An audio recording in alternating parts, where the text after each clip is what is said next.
Qué bueno que nos esté acompañando en otra emisión más de su programa de Con los Refugiados, una producción de ACNUR México y la Suprema Corte de Justicia de la Nación. En esta oportunidad, y bueno, como cada programa que hacemos para ustedes, vamos a hablar un tema que es pues muy crítico e importante para el proceso de integración de las personas refugiadas. Vamos a hablar sobre la educación. La educación, discutiéndola desde el punto de vista de, están llegando muchas personas, muchos niños, niñas y adolescentes, sobre todo, que nos vamos a centrar en ellas y ellos en este programa. Están llegando esta niñez, esta adolescencia a México, solicitantes de asilo en búsqueda de protección internacional. Y es importante que, aparte de hablar del tema de su protección, aparte de hablar del tema de cómo llegan sus familias, ¿no? De todo lo que atraviesan y deben de vivir en el trayecto para llegar a México, también es importante hablar de qué sucede en el tema educativo.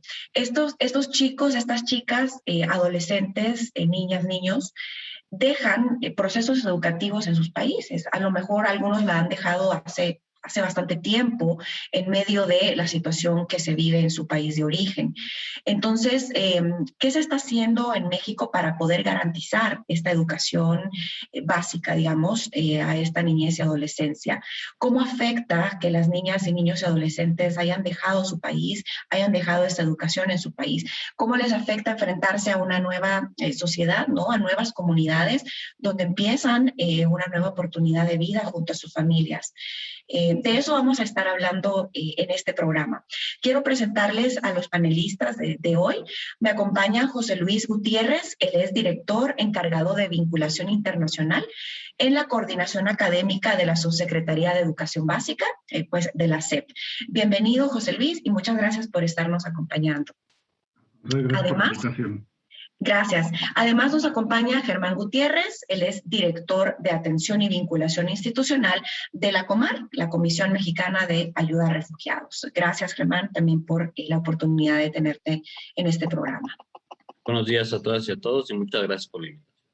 Gracias. También buenos días, Ángeles Camacho. Muchas gracias por estarnos acompañando. Tú eres líder de respuesta humanitaria en atención a niñez migrante en Save the Children, que también son socios de ACNUR. Bienvenida, Ángeles. Muchas gracias. Buenos días a todas y a todos. Y también nos acompaña José Nipen. Ella es oficial asociada de Soluciones Duraderas, mi colega de la ACNUR en México. Gracias, José, también por acompañarnos. Buenos días, muchas gracias. Bueno, mi nombre es Angélica Montes y entonces comenzamos con el primer bloque para hablar un poquito, digamos, de manera introductoria al tema, un poquito tal vez ubicarnos en el contexto o podríamos llamarlos un poco de diagnóstico, por decirlo así. Quisiera abrir con José, mi colega del ACNUR, para ubicarnos en qué, digamos, qué rol juega el ACNUR en el tema de la educación en las personas refugiadas. ¿Cuál es la prioridad para el ACNUR hablando del tema educativo? Y abro con José porque cuando hablamos de educación, a lo mejor no es el ACNUR la primera institución o la primera entidad que se nos viene a la mente, ¿no? Es precisamente la Secretaría de Educación Pública, son algunas ONGs que trabajan con niñez y adolescencia, pero estamos hablando hoy del factor educativo en el proceso de integrar a personas refugiadas acá en México. Entonces, es importante para nosotros explicar bajo qué sombrilla, digamos, el ACNUR está interviniendo en este tema. José, te cedo la palabra. Ok, sí, muchas gracias. Me da mucho gusto estar aquí con todos ustedes en este programa. Un poco tal vez decir que el ACNUR en México promueve justo la protección y la inclusión, la integración de los refugiados y para eso la educación es muy importante para las niñas, niños, adolescentes, pero quería tal vez decir algo más general sobre la integración, porque también la integración a veces no es lo que se discute a la primera cuando se piensa en personas refugiadas en el país, ¿no? Se habla mucho de los números, de que están aumentando los números, de dónde son, qué nacionalidades, que si son de Centroamérica, de Venezuela o de Haití, y se habla mucho de que que tienen que hacer estos trámites ante la Comar para recibir el reconocimiento del estatus de refugiado, pero no se piensa tanto en la integración tal vez de qué necesitan las personas para poder hacer un proyecto de vida en su nuevo país de destino, que es México, ¿no?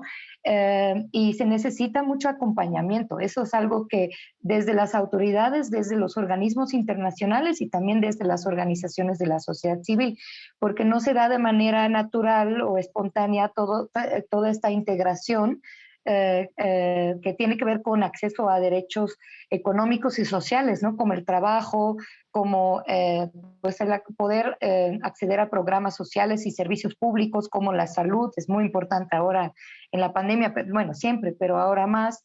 Y evidentemente el tema educativo, ¿no?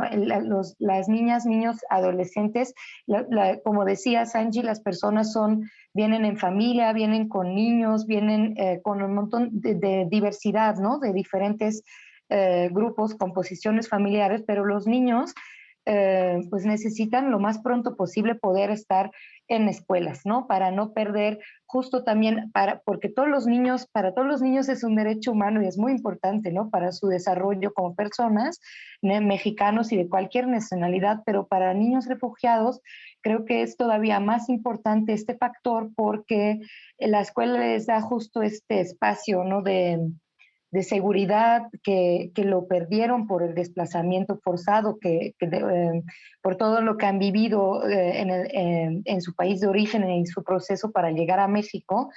La escuela vuelve un espacio seguro, les da un espacio como un sentido de pertenencia nuevamente, ¿no? En una comunidad.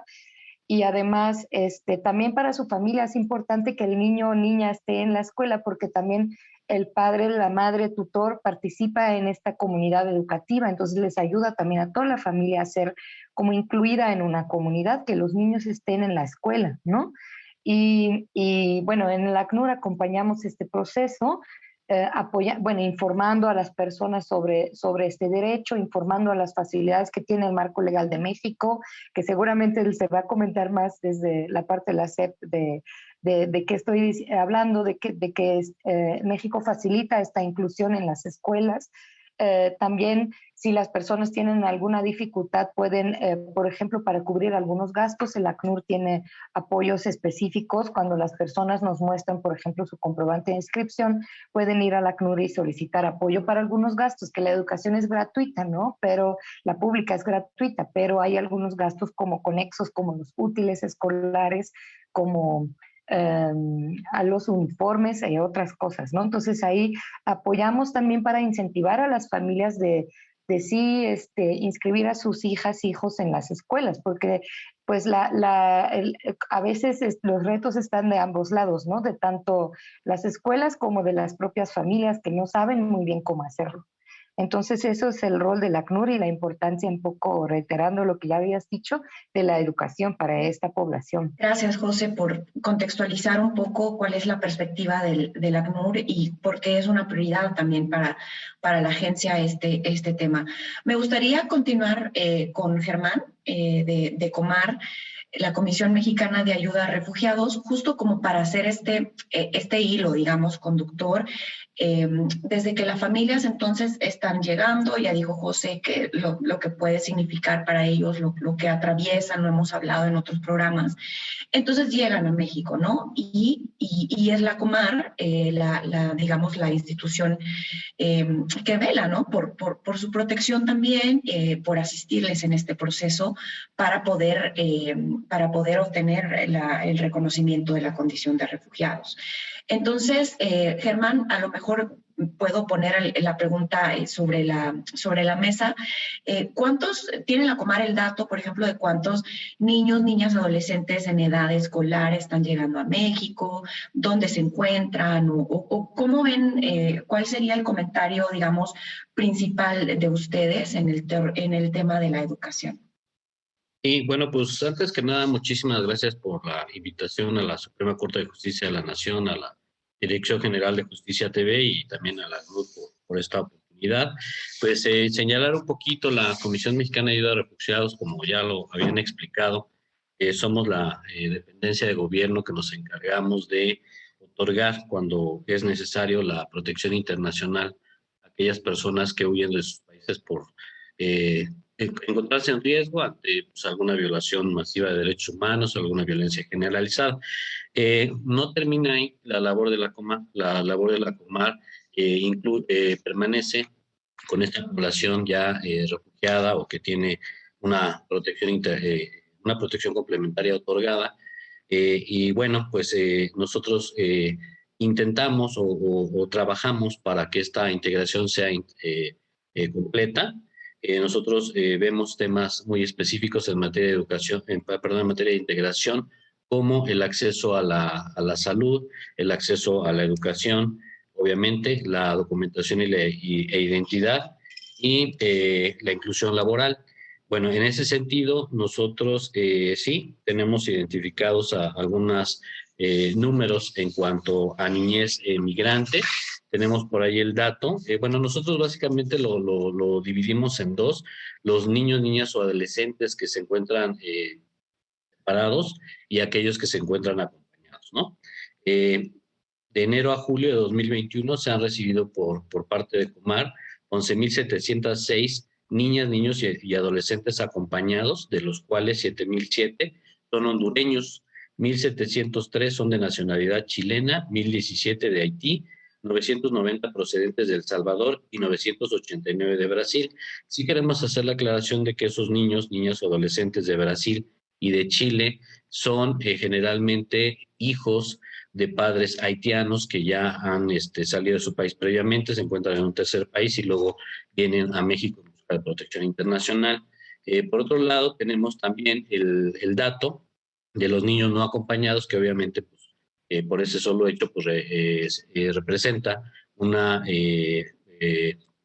pues una responsabilidad mayor para el Estado mexicano, y justamente tenemos la cifra de que se han recibido en este mismo periodo, de enero a julio de 2021, 873 niños, niñas y adolescentes no acompañados, de los cuales 676 son procedentes de Honduras, 76 de Guatemala, 62 de El Salvador, 45 de Venezuela y 14 de Haití. Nosotros sí queremos recalcar que, bueno, obviamente ya el compañero del hacer lo estaba tocando más a fondo, pero sí existe una normatividad para garantizar el acceso a la educación en México, que va desde el artículo 3 constitucional, que señala que la educación deberá ser un derecho inicial de la niñez y una responsabilidad del Estado mexicano.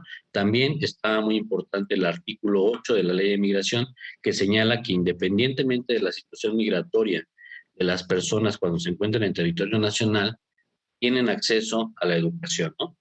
Ahí entran migrantes en general y entran personas con necesidades de protección, porque también tenemos que entender que no todos los migrantes requieren una protección internacional, y eso ya lo platiqué un poquito en mi inicio de conversación. Y finalmente, el artículo 44 de la Ley sobre Refugiados, Protección Complementaria y Asilo Político, que señala que en virtud de las condiciones que presentan los refugiados al salir de sus países de origen respecto de los demás extranjeros, deberán recibir las mayores facilidades posibles para el acceso a los derechos y garantías consagradas en la Constitución, y justamente en la fracción 3 habla de recibir una educación y, en su caso, el reconocimiento de sus estudios, ¿no?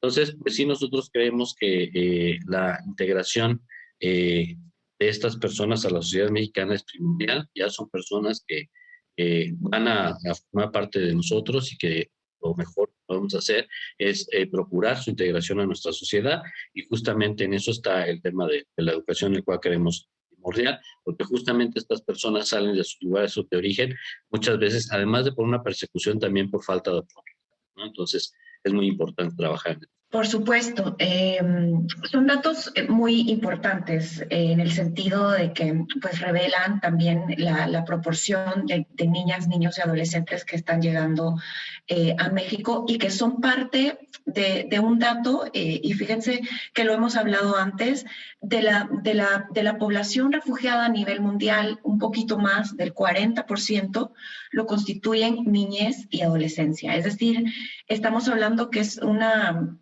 una cantidad grandísima, casi la mitad, ¿no?, de la población desplazada forzadamente a nivel global, son niñas, niños y adolescentes. Entonces, hay algo que está pasando a nivel global, y en esta oportunidad tenemos pues el espacio para poder abordar qué sucede en el caso de México, ¿no?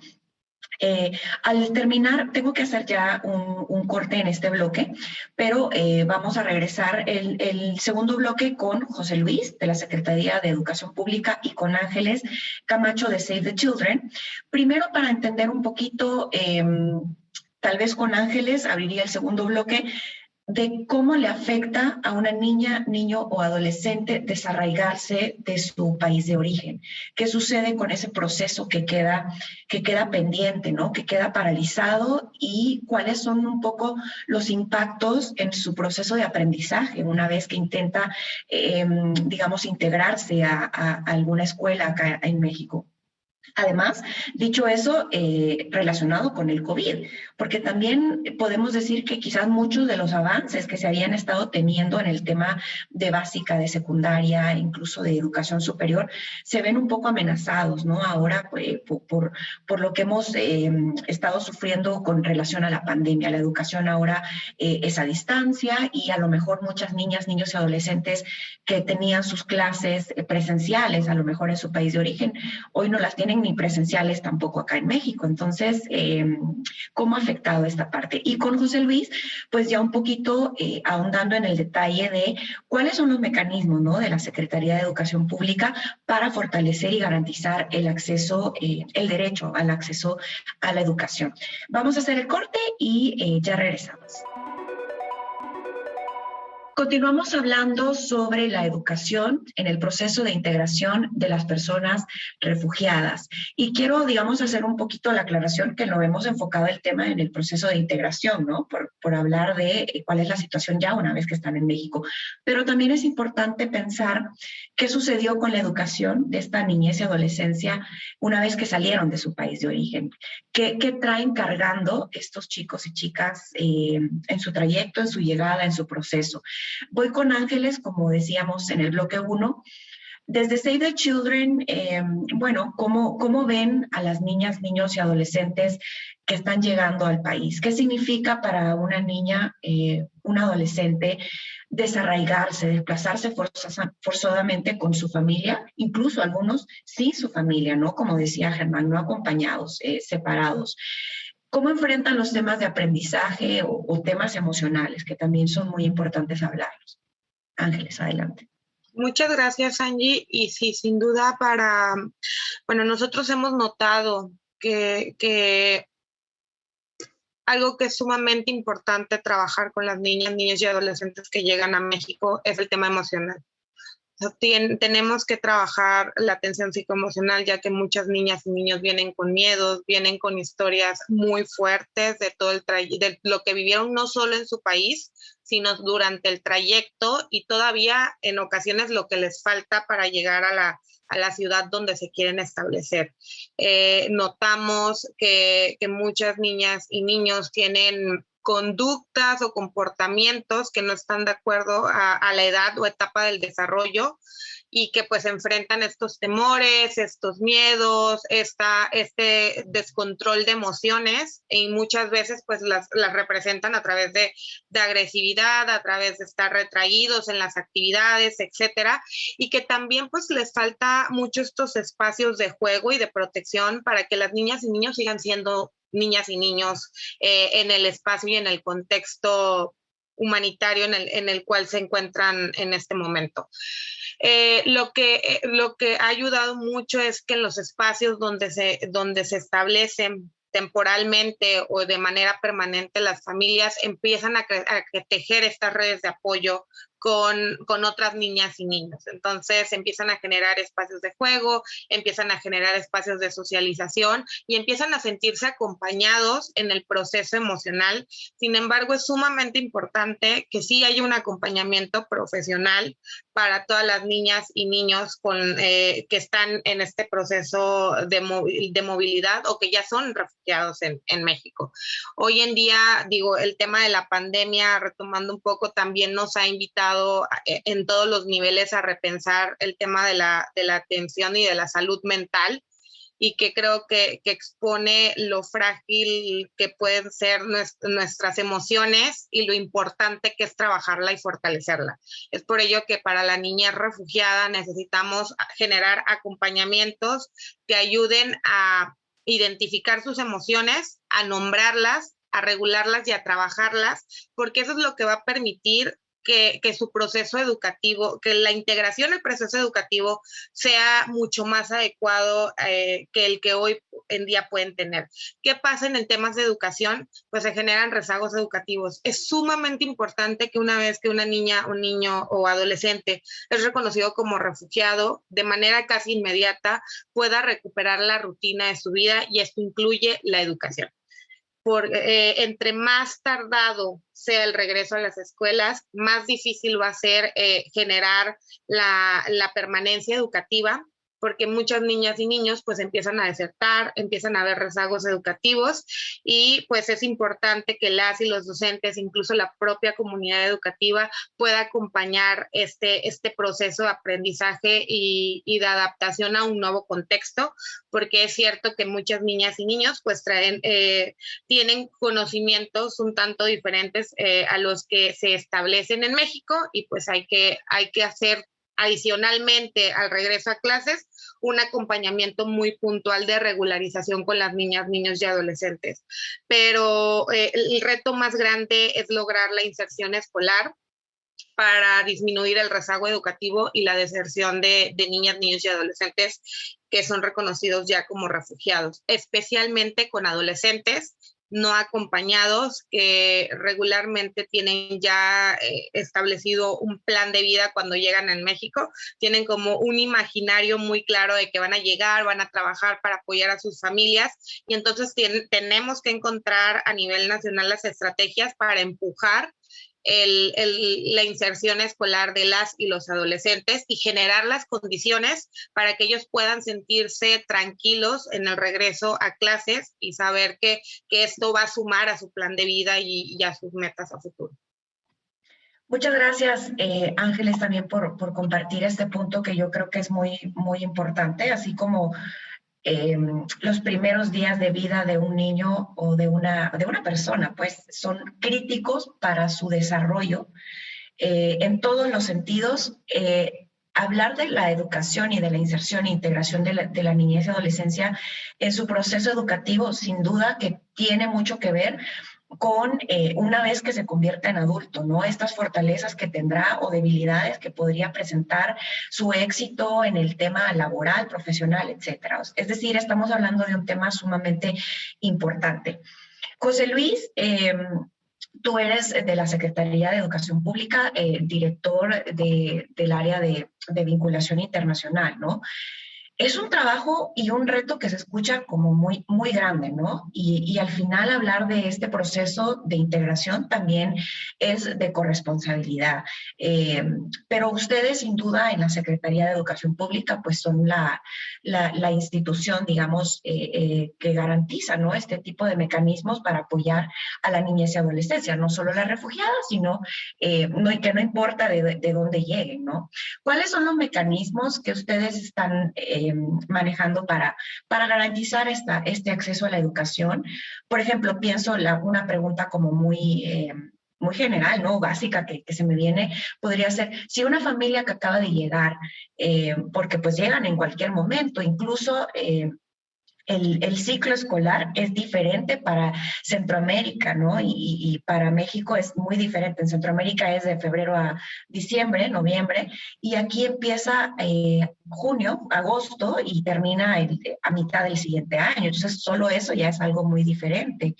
¿Qué pasa con estas familias? ¿Pueden entrar a la escuela o tienen que esperar cierta documentación? Me imagino que sí. ¿Saben ellos y ellas que pueden tener este proceso de alguna manera siendo acompañados por la SEP? Adelante, te paso la palabra, José Luis. Gracias. Sí, muchas gracias, Angie. Con todo gusto. Antes de entrar en la materia que me planteas, me gustaría simplemente hacer un subrayado sobre lo que acaba de decir Ángeles. Por supuesto. En efecto, la experiencia traumática de desarraigo que acompaña, digamos, a niñas y niños y adolescentes también que llegan a México, puede provocarles tal, digamos, acumulación de estrés, digamos, que efectivamente puede bloquear su capacidad de aprendizaje. Ese es un riesgo que claramente debemos asumir. Y creo que habría que subrayar, digamos, que la escuela puede tener, si me permite la expresión, un efecto sanador, digamos, y contribuir a que esta población supere sus heridas emocionales. De hecho, la escuela tendría que formar parte de esta red de apoyo a la que se referiría Ángeles. Y yo creo que la pandemia nos ha traído cosas terribles, pero si algo bueno nos ha dejado es esta preocupación justamente por los aspectos emocionales en el aprendizaje. Yo confío, digamos, en que podemos extraer las lecciones adecuadas de esto y que más allá de la coyuntura de la emergencia sanitaria le empecemos a dar mucho mayor importancia al tratamiento de las emociones y particularmente, digamos, a las poblaciones que claramente pueden tener mayores problemas en ese sentido.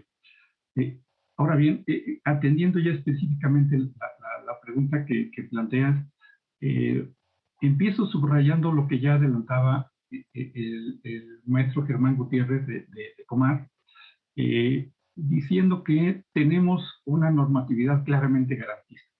Es decir, el derecho a la educación está garantizado para toda persona que esté en territorio nacional, independientemente de dónde provenga, cuál sea su nacionalidad o cuál sea su estatus migratorio. Eso es lo primero que habría que subrayar. Ya el propio Germán ha citado alguna legislación al respecto. Yo simplemente podría abundar en ese sentido en lo que plantea específicamente la Ley General de Educación.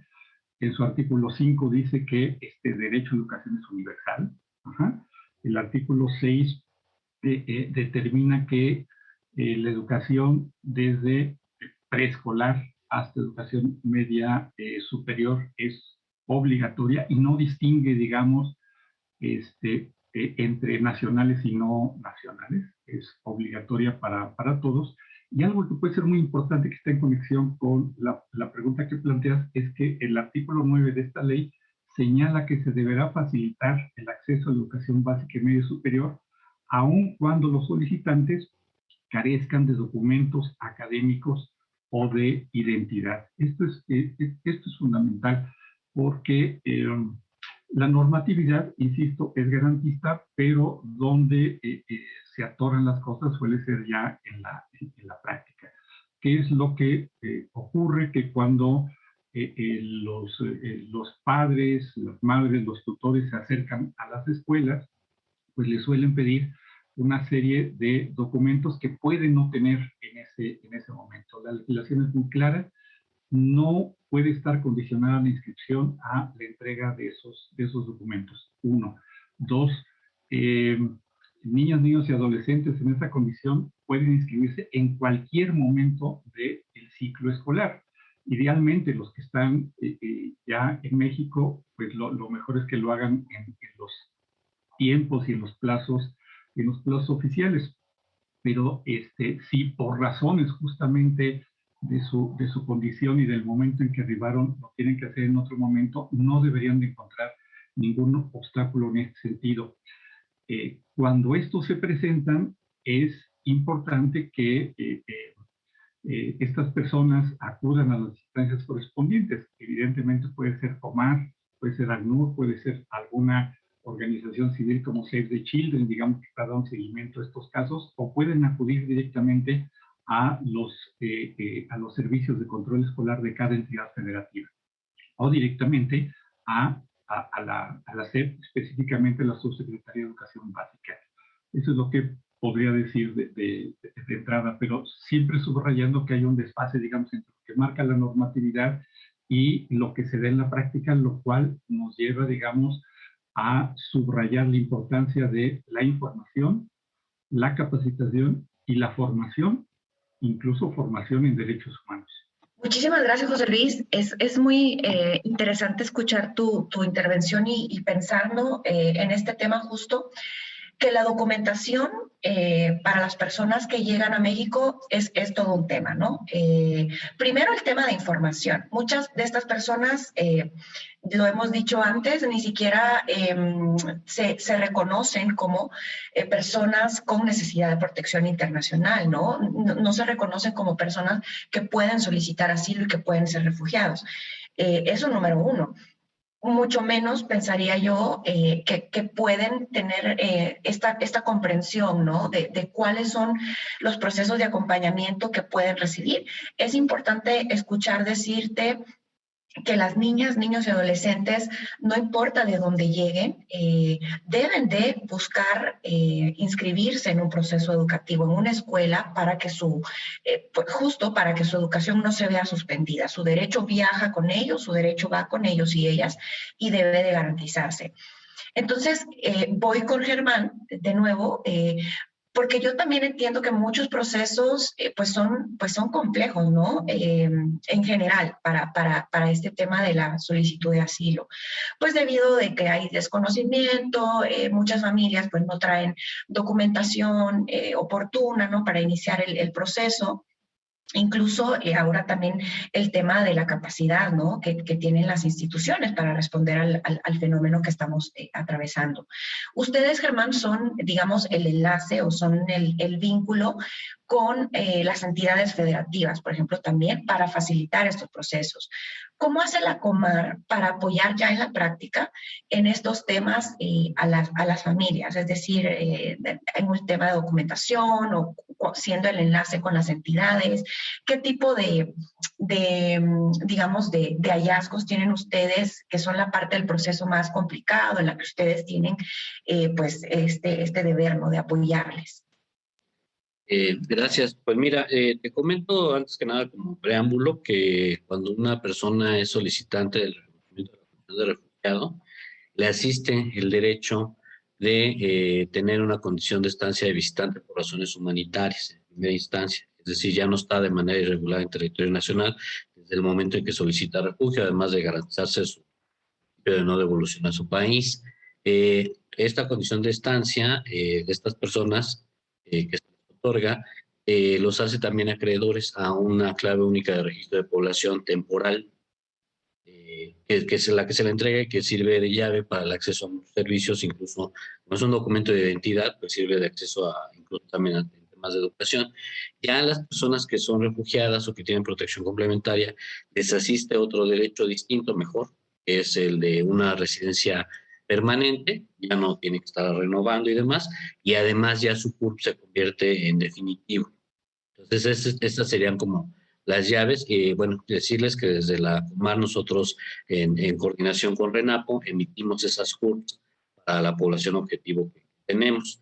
Además de esto, y bueno, también derivado de múltiples compromisos que tenemos en materia internacional, por ejemplo, en el Marco Integral Regional para Protección y Soluciones, se han creado en México, por parte de la Subsecretaría de Derechos Humanos, Población y Migración, una mesa interinstitucional sobre refugio y protección complementaria, de la cual la Comar es secretaria técnica, y fiel aliado de nosotros en la mesa, obviamente, de acceso a la salud, es la Secretaría de Educación Pública.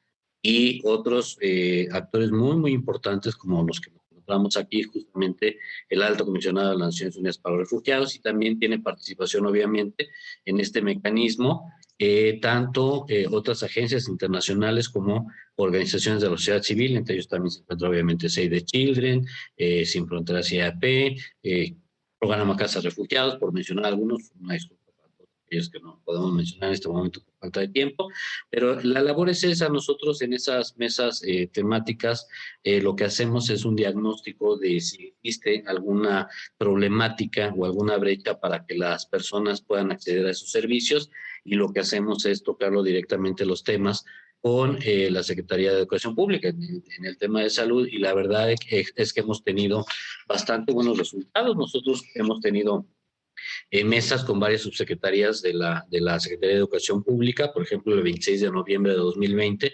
tuvimos una mesa con la Subsecretaría de Educación Media Básica, el 27 de mayo de 2021 tuvimos una mesa con la Subsecretaría de Educación Básica.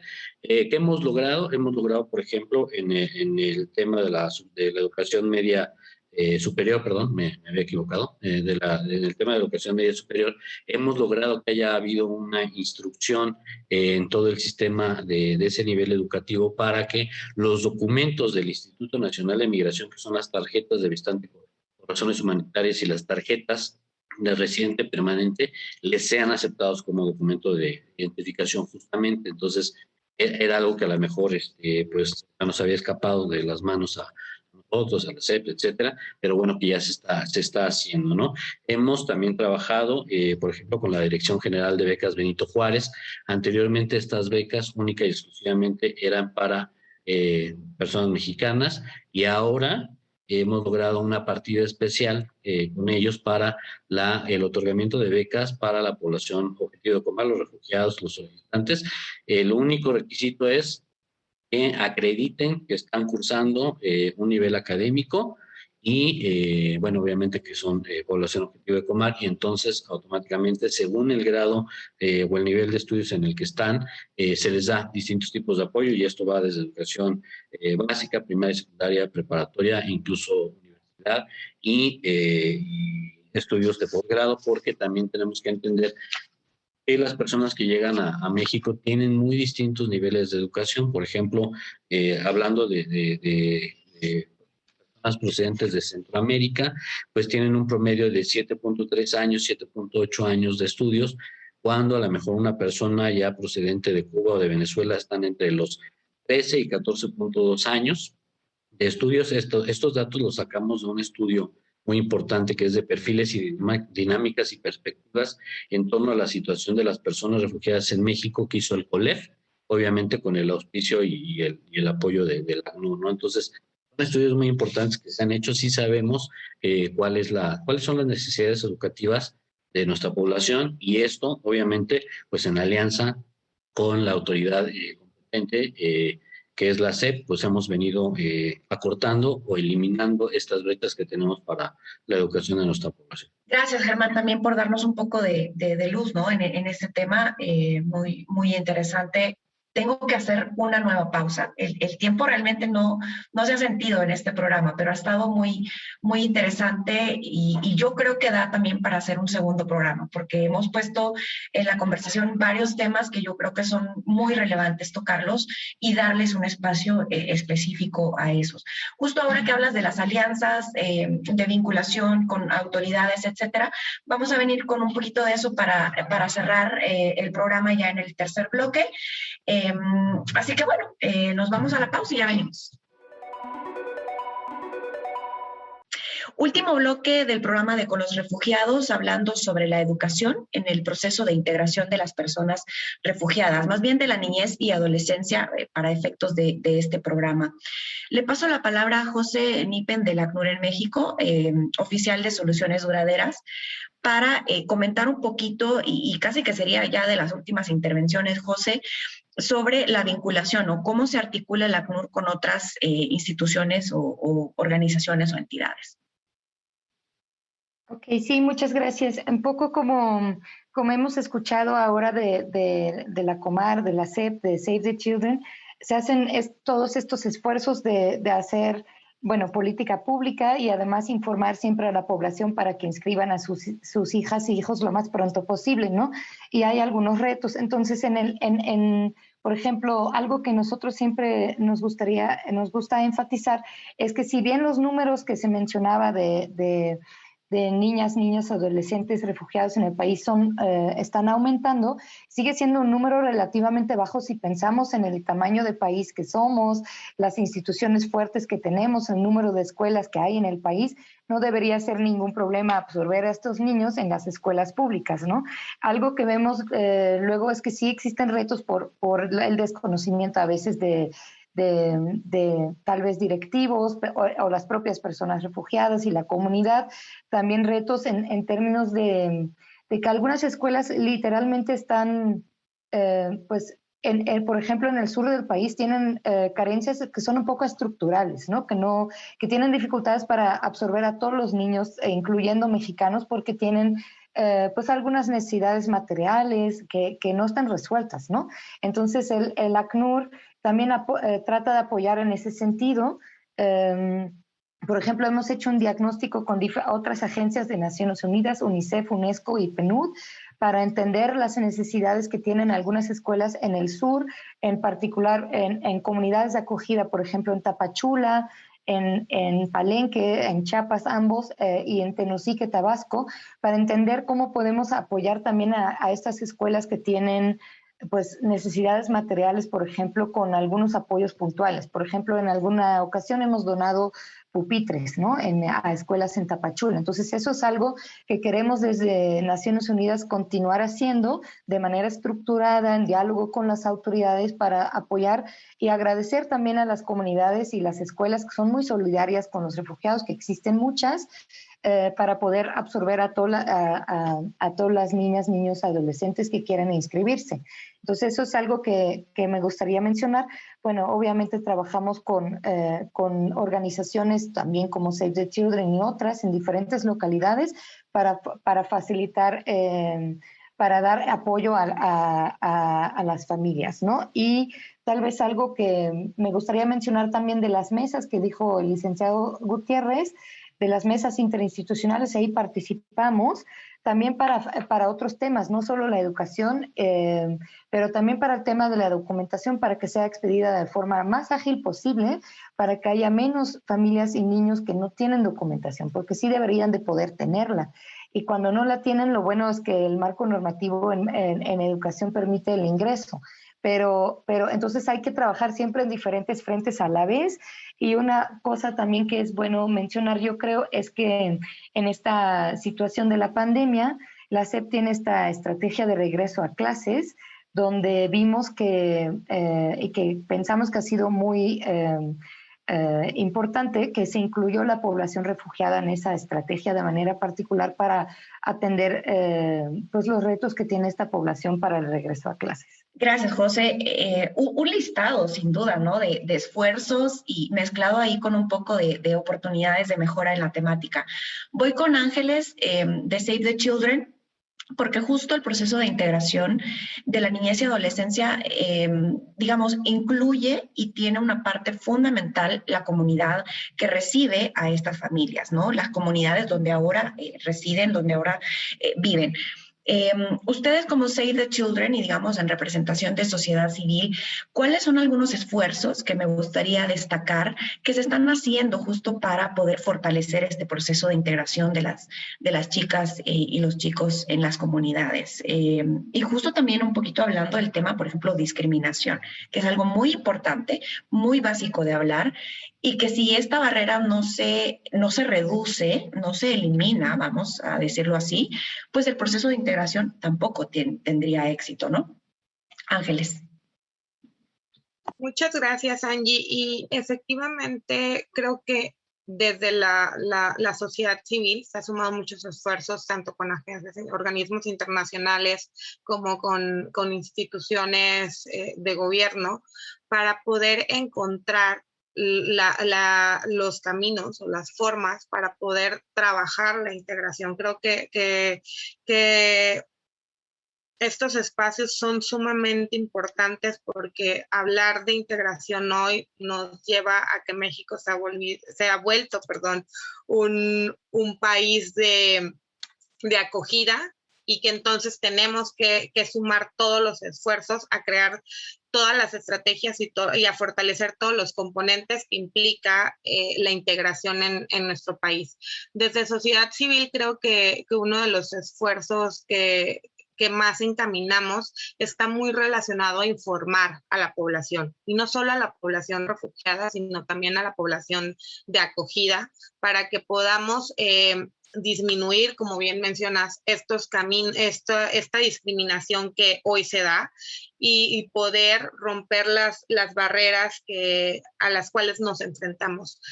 Trabajar la discriminación es sumamente importante, no solamente a nivel educativo, sino a nivel comunidad, porque permite lograr una coexistencia entre ambas poblaciones y un intercambio y un conocer a los demás. Muchos de los retos, como bien se ha mencionado durante este espacio, tiene que ver con la falta de información. Entonces, nuestra labor está muy encaminada a informar a población de acogida, a capacitar a docentes, a capacitar a madres y padres y cuidadores en cuáles son las rutas para la inserción escolar. Porque es importante que las niñas, niños y adolescentes tengan acceso a la educación sin importar su estatus migratorio. Poder hacer estos esfuerzos a nivel local, que mencionaba José Luis, ¿no? Que todavía hay como un abismo entre lo nacional y lo local, y entonces hemos sumado muchos esfuerzos a estos procesos informativos, a estos procesos de capacitación y sobre todo a los procesos de sensibilización y de acceso a derechos. Es importante tanto como con comunidad de acogida y el componente docentes que estén informados y que nos sensibilicemos a la importancia del acceso a la educación y a cómo la escuela hoy juega, bien lo mencionaba José Luis, un factor de protección para las niñas, niños y adolescentes.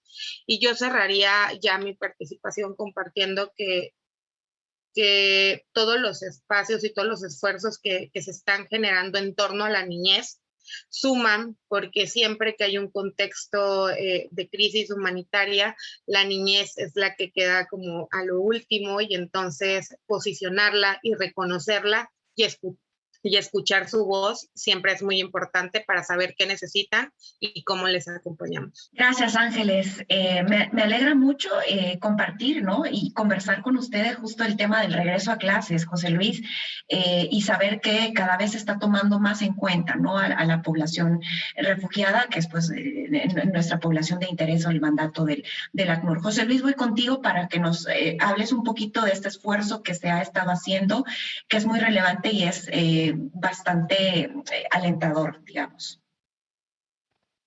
Sí, muchas gracias, Angie. Muy brevemente, pues en efecto, la Subsecretaría de Educación Básica emitió hace un par de semanas una nueva versión de la Estrategia Nacional para el Regreso Seguro a clases presenciales, y ahí ya se incluyen una serie de medidas específicas pensadas para este universo de población. Que no contenía la primera versión, es importante subrayarlo. No es que estén, digamos, compactadas en un apartado específico, sino están a lo largo del documento, pero son importantes. Hacen, por supuesto, énfasis en este aspecto de que la documentación no puede ser un obstáculo, ¿no? o algo que impida, condicione o retrase la inscripción de niñas, niños y adolescentes refugiados. También, simplemente a título de ejemplo, menciono el hecho de que se pide que aquellos niños que residan en campamentos o en otros asentamientos semejantes reciban atención educativa pertinente y los apoyos escolares del caso, que se focalice en esa población todo lo que tiene que ver con los sistemas de alerta temprana. Sabemos que esta población, por las condiciones en que llega, que ya se han comentado a lo largo del programa, pues tienen mayores riesgos, digamos, de abandono. Así es de que debemos poner especial atención. Ahora bien, yo creo que hay una serie de retos muy importantes. Los voy simplemente a enunciar porque sé que el tiempo apremia y se acaba, y simplemente va a dar lugar para esto. ¿Cuáles son los retos que yo distingo? En primer lugar, información para todos los actores involucrados en el proceso, es decir, refugiados, pero también instituciones que atienden y acompañan a esta población. Información sobre derechos, información sobre procesos, información sobre instituciones a las que pueden acudir en caso de que enfrenten algún problema. Segundo, importantísimo, formación y capacitación a docentes. Estamos apenas en una etapa muy inicial de ese proceso, y la capacitación debe ser en la normatividad vigente, pero también más en general en derechos humanos y no discriminación. Debemos mejorar en la SEP, en general en el sistema educativo nacional, todo lo que tiene que ver con el registro estadístico de esta población para dar un adecuado seguimiento.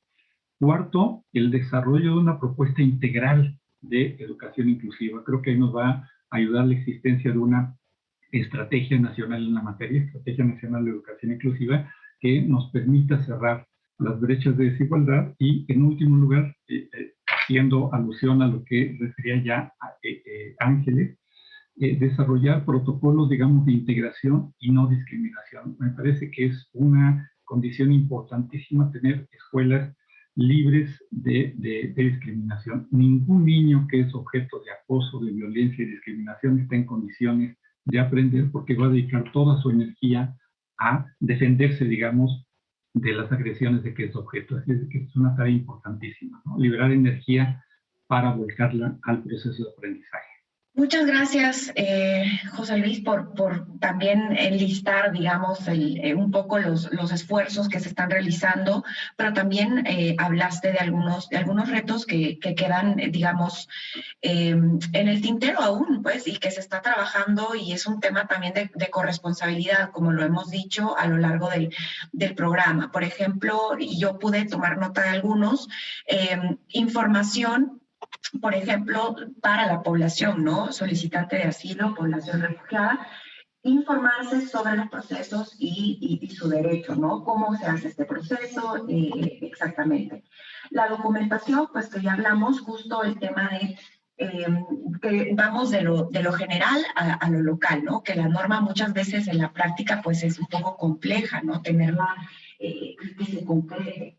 Hablamos también del tema de que se pueda concretar la inserción, la integración para bajar el rezago y la deserción escolar. La permanencia de los chicos y chicas en la escuela, esto es muy importante y pasa por que se haga con un proceso pues exitoso, ¿no? Para que puedan insertarse. La sensibilización en las comunidades locales y, como decías tú, José Luis, a nivel nacional, pues los esfuerzos con las maestras, los maestros, ¿no? Que pasa también por sensibilizar, no discriminar, los discursos cero tolerantes ante el odio para esta población que también están haciendo. Tengo exactamente 3 minutos, me acaban de decir. Germán, quisiera cerrar un poquito contigo porque justo pues es la Comar la que puede apoyar a las familias en el caso de enfrentar retos en la integración, y esto incluye la escuela. Entonces, me iría contigo, tal vez como para retomar justo de qué manera pues ustedes pueden apoyar, o si una familia está viendo el programa, que sepan justo en qué temáticas pueden abordarles, y para que pues ya quede contigo el cierre del programa con alguna información que quieras agregar. Y muchísimas gracias. Bueno, pues pedir a la población objetivo que se acerque a los medios de difusión de la Comar. Ahí damos nosotros información muy útil en materia de educación, y bueno, pues hemos trabajado con ACNUR y con la SEP en infografías muy profesas para estos temas, y sin duda pues esa sería la labor. Pedirles también que si tienen alguna problemática se acerquen a nosotros, y nosotros vamos a estar apoyando. Muchísimas gracias. También, Ángeles, rapidito contigo, un minutito para algo que quieras agregar. Muchas gracias, Angie. Pues en realidad que sí, seguimos sumando esfuerzos, que seguimos trabajando en varios frentes, tanto a nivel nacional como a nivel local. Varios socios de la ACNUR, incluido Save the Children, seguimos empujando mucho la inserción escolar y sobre todo la permanencia de las niñas, niños y adolescentes como factor de protección para su vida y para retomar su rutina en el día a día. Muchas gracias. Gracias, Ángeles, José también de ACNUR México, José Luis de la Secretaría de Educación Pública y Germán Gutiérrez de la Comar por habernos acompañado en este espacio. Hoy sí se nos ha terminado el tiempo, pero ustedes saben que cuentan con este espacio nuevamente para abordar otros temas, y yo he tomado nota de varios que merecen ser, digamos, conversados, ¿no? Ser compartidos también con la población que ve el programa. Muchísimas gracias a ustedes también por habernos acompañado. Les esperamos en la próxima emisión de Con los Refugiados. Cuídense mucho y que tengan un bonito día.